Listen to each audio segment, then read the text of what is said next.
In this video, we're gonna upcycle a fantastic pair of shoes. For this project, I have a reference image in mind that I will share with you. It's a sculptural mask by Eileen Agar called The Angel of Anarchy. Now, I bought these shoes because it's not often that you see a closed toe cap with like such a really statement platform in a charity shop. I know that they don't fit me, but they're gonna be perfect for photo shoots. Anyway, the vision is something Eileen Agar-esque. I want something fantastical that would be worn in one of the magical kingdoms or realms in which any other kingdom posits itself. Step one was to take my Winsor & Newton Indian ink and mix it with water, and then I wiped it over. The satin finish on this is obviously not very absorbent. It's kind of like, maybe I could have even used a tea bag. I had to blot a lot of it away, and for some reason one of the shoes, this one's gone really well. The colour's pretty even. It seems to be like, I know the shadows kind of mess it up a bit, but there is like pretty much an even finish. There's a bit darker down the bottom there. I think there must be glue around these parts because the colour hasn't really stayed as well, but the other shoe has got like bloody lines down it. Anyway, so I've just run the other shoe over again with some more dye. I'm gonna go find myself some materials. Okay, I have gone for a wee outfit change. I found this, I retrieved this, which is a skirt I bought in the charity shop probably over a year ago now. It has pockets. I always think I've done a noble. I've decided the best thing to do with my knot is to cut it in half. Snip, snip. These are actually so sharp. I have cut my hands with them so many times. Actually, the most recent one is still here. It always snips like a little triangle out of you. They're great though. Okay. Here we are. We now have 2 knots. I just went to find some boxes to put my phone on so I could show you what I was doing here. And in the box, I found something so cool. It's like a metal flower. I bought them in TK Maxx last year. That's it, because there's fucking 2 of them. There's 2. How wizard would it be to put these on the toes? Oh my gosh, but look, just look how fucking extra. Because they are on these like metal. I did really like the idea of putting like loads of spikes all over them, but I've seen it done by quite a few people now on the internet, and I don't know, there's something that I know a pin just fell on the floor, I'm gonna stand on it, that I really like, and I talk about this with my jewelry quite a lot. This is cool. That I really love the element of chance, and being able to like allow chance in to my creations, to my creative process, means that like working with the tools and equipment, materials that I have at home is quite necessary. Right, what do we think of this? It doesn't really go, does it? I always like this side better. Again, I don't know, maybe it's... that goes better. Maybe we should keep... I did have this like kind of idea. I made these curtains. We've got this beautiful bay window in here. It's one of these like old tenement buildings. And I made these curtains from like £2 a metre, what do you call it? Voile? What? Can't remember. And so I had some of this white material left, but it was just too white for these.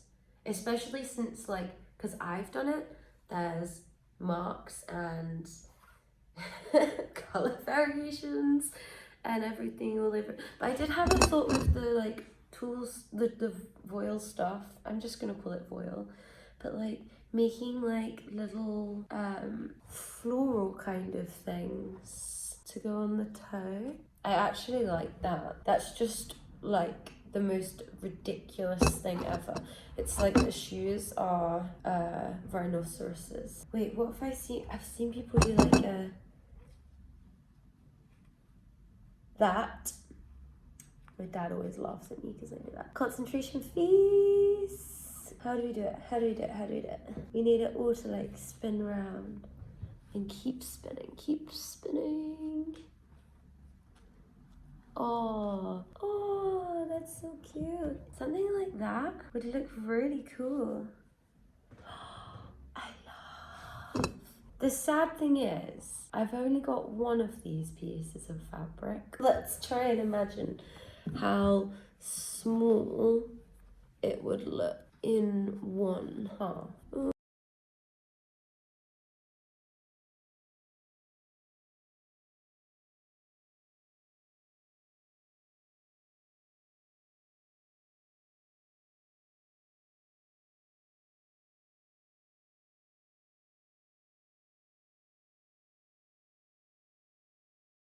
I bought these scissors when I was at university in like 2016. They're not very sharp. Also, at this point, everyone who I have lived with has used them at some point for paper, including me. That doesn't stick to this kind of surface. Are you maybe not supposed to? Are you not supposed to press it down? I'm thinking we're gonna cut it down the middle. How I keep answering your questions.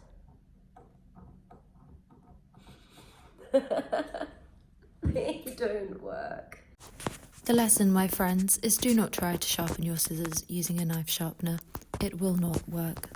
So the only bit that now cuts them, fabric is right up here. I'm going to start draping the metal chains around the toe of the shoe.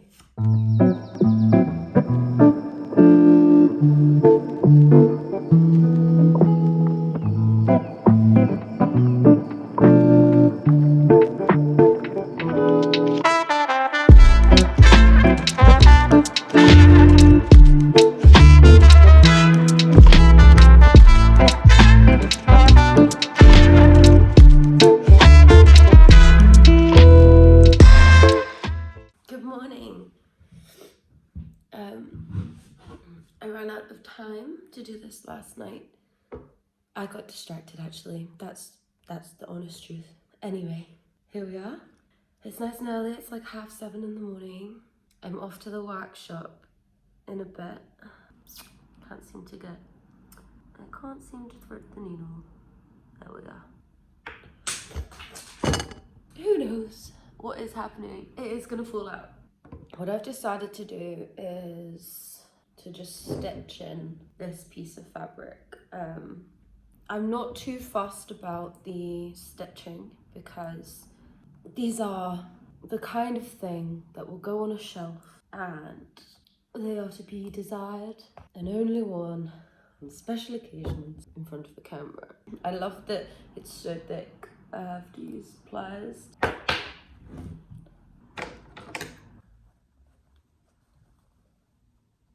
Okay. Second shoe. We need to get this off the bottom. On the labels, I bought the shoes, for 20 quid in Cancer Research in town. And when I was like taking everything off of them to paint them a different colour, I saw there was a TK Maxx label on the inside. And then the TK Maxx label said £9. I can't even remember where I went into town. Oh, I went and got my new tattoo. I did a tattoo for a ring. The ring is still being made. I need to get it home up. With this lovely, wonderful tattoo artist in Glasgow called Manny. Her tag on Instagram is feminine mystique or feminine mystic. I'm so bad with remembering the Instagram names. Anyway, let me show you what she made for me. There's this beautiful Laura Gilpin poem that is about a double-headed calf, and the poem the gist of the poem is like, in the morning the schoolboys will come and will find the freak of nature that is the double-headed cow. They'll wrap his head in newspaper and they'll take him to the local museum. But for this one evening, in the eastern field, under the twilight sky, this cow is with its mother, and there's twice as many stars in the sky. And I just thought, it's just beautiful. The poem's the most perfect combination between the beautiful and the grotesque. Anyway, she did this for me. Hard to see it, but how beautiful. The detail's amazing, and she added like her own ornamental style on it as well. Makes me so happy.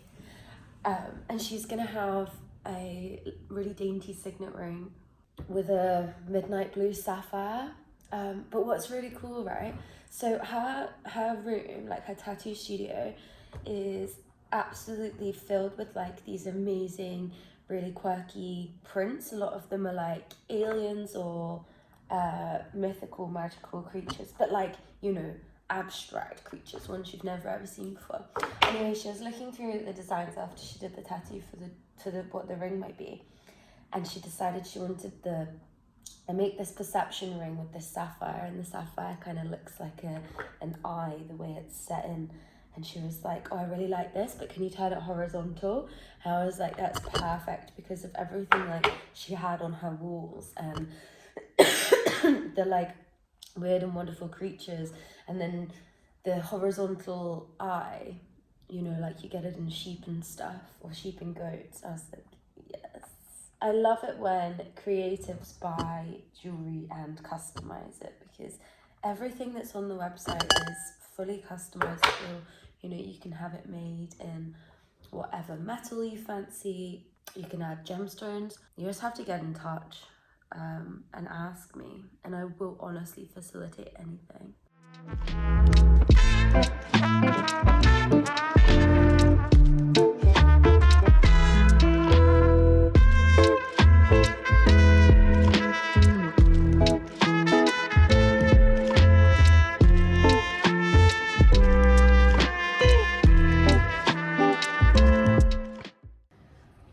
We return to the shoes.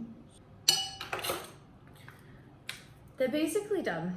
The final thing I want to do is make a tie. I'm also tempted to put like some metal brooch kind of thing here, but I have nothing at home at the moment that would be suitable. So here we have the fabric that I'm gonna cut into strips, and these strips will become the ankle ties. I'm not sure why there's no audio for this section, but you can watch me struggle with my very, very, very blunt scissors to cut out these strips. And then eventually I realised that I could have torn the fabric anyway and got a lovely straight edge.